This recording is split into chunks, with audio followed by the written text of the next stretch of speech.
Hello दोस्तों, कैसे हैं आप सब। जस्ट इमेजिन कीजिए, सुबह का वक्त है, आप अपने टेरेस गार्डन पर जाते हैं और वहाँ आपका पपाया ट्री यानी पपीता एकदम फ्रूट से लदा हुआ है। जूसी, स्वीट और हेल्दी पपायाज जो आपने खुद उगाए हैं। कैसी फीलिंग होगी? प्योर प्राइड और हैप्पीनेस की, राइट? लेकिन रियलिटी कभी कभी कुछ और ही होता है। क्या आपके साथ ऐसा कुछ हुआ है? आपने बड़े ही प्यार से पपाया लगाया, रोज पानी दिया, लेकिन जब रिजल्ट की बारी आई तो सिर्फ डिसअपॉइंटमेंट। फ्लावर खिलते हैं लेकिन फल बनने से पहले ही गिर जाते हैं, या फिर फ्रूट आता है लेकिन वो बड़ा ही नहीं होता। ट्रस्ट मी, ये दिल टूटने जैसा ही होता है। लेकिन घबराइए मत, आज का वीडियो आपके गार्डन की किस्मत बदलने वाला है। आज मैं रिवील करने वाली हूँ एक ऐसा जादुई फर्टिलाइजर जो आपके पपाया ट्री को फलों की फैक्ट्री बना देगा। जी हाँ, ये वही फॉर्मूला है जो एक्सपर्ट टेरेस गार्डनर्स यूज करते हैं। अगर आपने ये वीडियो मिस किया तो शायद आप वो हेवी हार्वेस्ट कभी एक्सपीरियंस कर ही नहीं पाएंगे। सो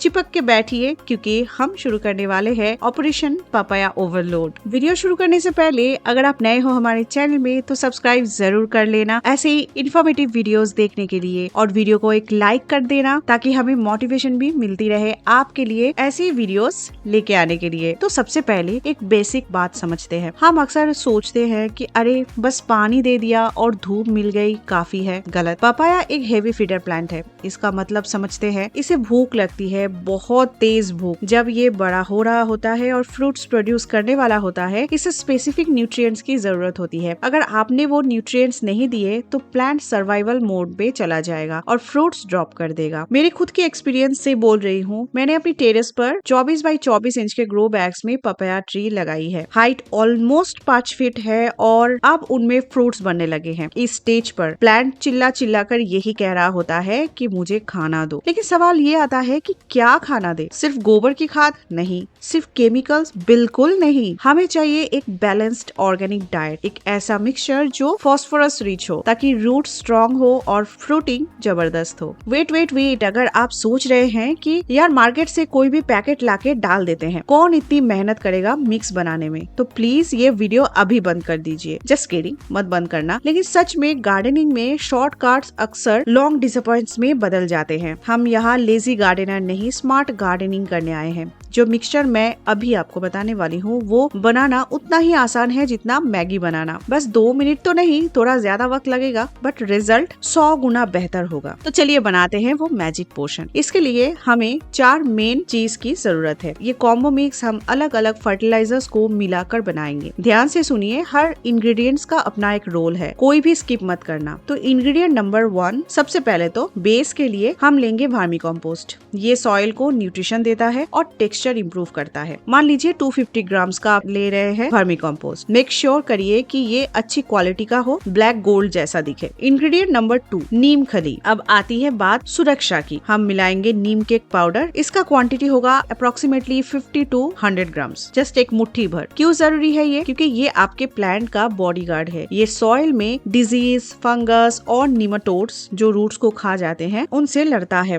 अगर आप चाहते हैं कि आपका प्लांट अचानक सूख ना जाए तो इसे स्किप मत करना। इंग्रेडिएंट नंबर 3 जो है बोन मील। ये है हमारा सुपरस्टार इंग्रेडिएंट, बोन मील। तो उस मिक्सचर में आपको मिलानी है जस्ट 2 स्पून्स या लगभग 50 ग्राम्स। बोन मील फास्फोरस का रिच सोर्स है। जब प्लांट में फ्लावरिंग और फ्रूटिंग स्टार्ट होती है, फास्फोरस ही वो ताकत है जो फ्लावर्स को फ्रूट्स में कन्वर्ट करता है। अगर आप पूरे वेजिटेरियन गार्डनिंग करते हैं तो रॉक फॉस्फेट यूज कर सकते हैं, but bone meal slow release के लिए बेस्ट है। और इंग्रेडिएंट नंबर 4, मस्टर्ड केक। आखिर में मस्टर्ड केक पाउडर, जिसे हम कहते हैं सरसों की खली। इसे भी हमें 50 ग्राम लेना है। ये माइक्रो न्यूट्रिएंट्स का खजाना है और प्लांट को शाइनी और हेल्दी बनाता है। इसे रिजल्ट बहुत फास्ट मिलता है। अब इन चारों को यानी वर्मी कंपोस्ट, नीम खली, बोन मील और मस्टर्ड केक को एक टब में डालिए और अच्छे से मिक्स कीजिए। एकदम यूनिफॉर्म मिक्सचर बनना चाहिए ताकि आप जब प्लांट को ये दे तो हर रूट को बराबर न्यूट्रिशन मिले। तो अब मिक्सचर तैयार है, तो क्या बस जाके पौधे में डाल दे? रुकिए, एक गलती है जो 90% नए गार्डनर्स करते हैं यहाँ पर। वो सीधा जाके खाद मिट्टी के ऊपर फेंक देते हैं और पानी डाल देते हैं। अगर आपने भी ये किया है तो हो सकता है कि ये सारी मेहनत बेकार जाए। क्यों? क्योंकि फर्टिलाइजर देने के भी एक साइंस है। अगर गलत तरीका से दिया तो रूट्स जल सकती है या फंगस लग सकती है। जानना चाहते हैं सही तरीका क्या है? तो चलिए चलते हैं मेरी टेरेस गार्डन पर। हम आ गए हैं अपनी पपाया प्लांट के पास। तो देखिए, ये 24 बाई 24 इंच के ग्रो बैग में लगा है। आप स्टेप बाय स्टेप देखिए कि इसे